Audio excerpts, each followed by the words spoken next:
अंधेरे कमरे में कंप्यूटर स्क्रीन की रोशनी से चेहरा रोशन हो रहा था। आकाश, जिसे ऑनलाइन दुनिया में हैकर एक्स के नाम से जाना जाता था, अपने कीबोर्ड पर तेजी से टाइप कर रहा था।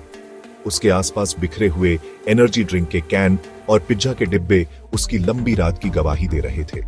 आकाश एक प्रतिभाशाली हैकर था, लेकिन उसने अपनी प्रतिभा का इस्तेमाल गलत कामों में करना शुरू कर दिया था। वह बैंकों और बड़ी कंपनियों के सिस्टम में घुसकर डेटा चुराता था और उसे डार्क वेब पर बेच देता था। लेकिन एक रात उसकी दुनिया बदल गई।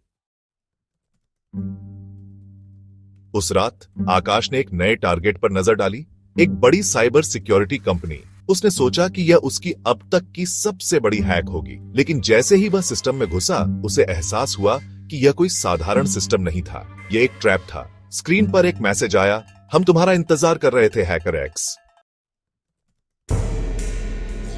आकाश की नजरें चौंधिया गई। उसने तुरंत अपना कनेक्शन काटने की कोशिश की, लेकिन वह बहुत देर हो चुकी थी। उसका आईपी एड्रेस ट्रैक हो चुका था। कुछ ही मिनटों में उसके दरवाजे पर पुलिस ने दस्तक दी। लेकिन जब दरवाजा खुला तो वहां पुलिस के बजाय एक महिला खड़ी थी। वह उस साइबर सिक्योरिटी कंपनी की सीईओ थी। उसने आकाश से कहा, हमें तुम्हारी प्रतिभा की जरूरत है। हम तुम्हें जेल भेजने के बजाय हमारे साथ काम करने का मौका देना चाहते हैं। आकाश को समझ में आ गया कि यह उसकी गलतियों को सुधारने का मौका था।